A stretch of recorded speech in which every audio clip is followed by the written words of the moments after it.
하나님의 행복의 소리 라운 큐티. 오늘 우리가 함께 할 말씀은 여호수아 15장 1절에서 19절까지의 말씀입니다. 가장 먼저 가장 넓은 영토를 기업으로 분배받은 지파는 유다 지파입니다. 오늘 말씀에서 유다 지파의 사방의 경계를 소개한 후에 믿음으로 약속의 땅을 취하는 갈렙과 온니엘, 악사의 이야기를 전합니다. 요단 서편 가나안 땅에서 제일 먼저 분배받은 지파는 유다 지파입니다. 인구조사 때에 가장 인구가 많았던 유다 지파는 가장 넓은 영토를 차지하게 되죠. 유다 지파의 기업은 남쪽에 자리 잡습니다. 남쪽 끝의 경계는 에돔과 애굽 그리고 홍해바다였습니다. 서쪽 경계는 지중해 바다죠.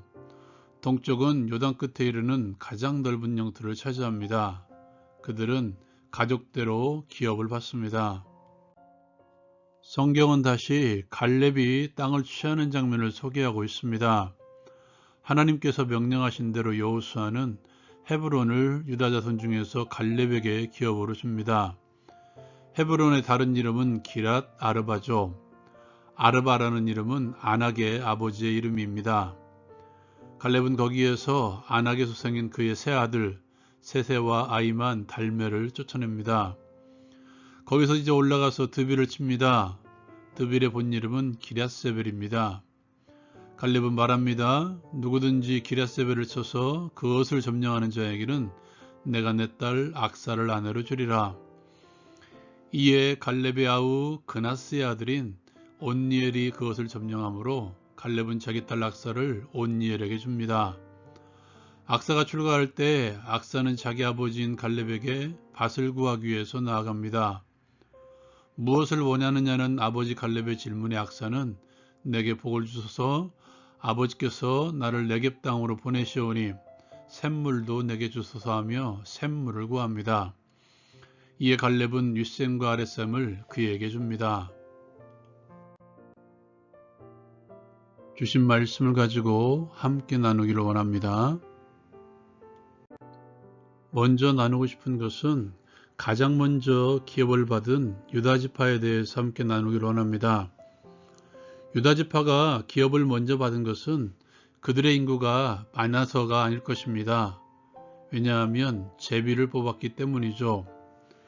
제비 뽑기가 사람의 능력이 아니라 하나님의 주권의 선포라면 여기에는 하나님의 의도가 있었다는 것입니다.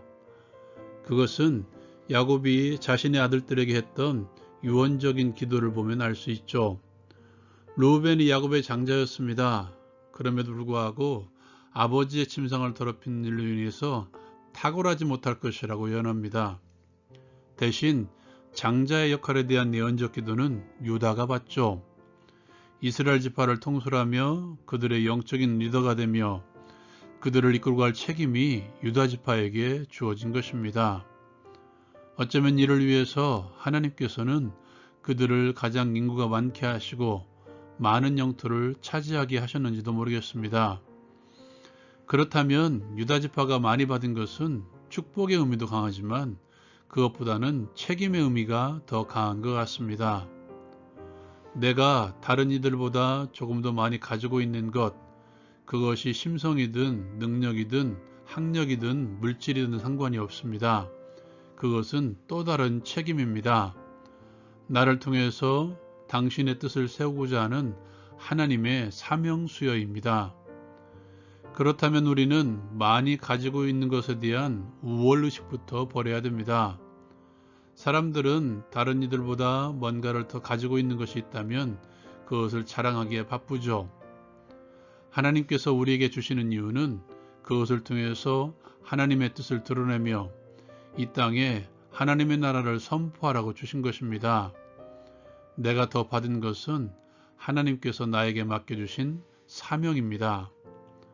받은 것을 사명으로 인식할 때 자랑하지 않을 수 있으며 오히려 겸손으로 무장할 수 있습니다. 기억하십시오. 내가 받은 것은 누리라고 주신 것이 아니라 사명을 감당하라고 주신 것입니다. 두 번째로 믿음의 유산에 대해서 함께 나누기를 원합니다.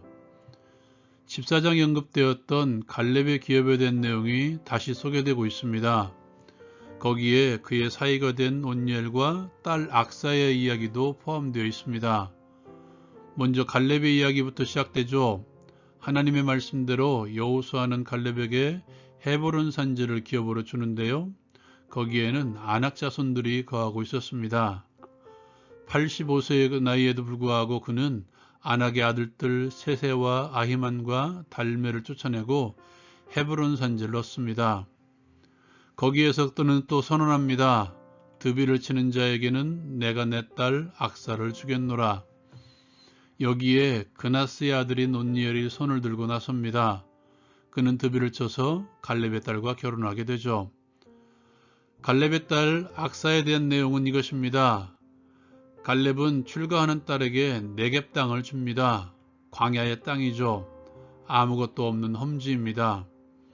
오늘날로 말하면 딸이 결혼하는데 예전 어르신들의 말로 단칸세팡을 준 것이죠. 이것을 받았다면 누구든지 손을 들고 더 주세요 할 것입니다. 그런데 악사는 샘물을 구하죠. 가꾸겠다는 것입니다. 이 말씀의 흐름을 보십시오. 85세의 고령임에도 불구하고 그 옛날 자신이 고백했던 믿음으로 헤브론 산지를 개척한 갈렙.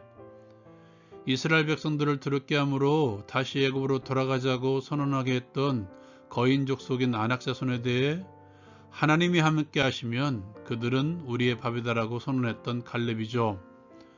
40년이 지난 후에도 여전히 그 믿음으로 그 산지를 내게 주십시오. 하나님이 살아계심을 드러내겠습니다 하고 선언한 것입니다. 여기에 갈렙은 자신과 같은 믿음의 사람을 찾습니다. 드비를 칠 사람이 누가 있는가? 나를 봐라. 이 믿음으로 나와 똑같이 드비를 쳐서 기업을 얻을 사람이 누가 있겠는가? 여기에 온니엘이 반응한 것입니다. 여기 있습니다. 나도 믿음의 사람입니다. 하나님이 나와 함께 하시면 나도 이길 수 있습니다 하고 그가 손을 들고 나선 것이죠. 악사도 마찬가지입니다. 결혼 선물로 받은 네겝 땅, 붉은 땅, 아무것도 없는 험지, 누구라도 가지 않을 것입니다. 오히려 그것을 선물로 준 부모를 원망하며 다른 곳을 찾아갈 것입니다. 그런데 악사는 말합니다.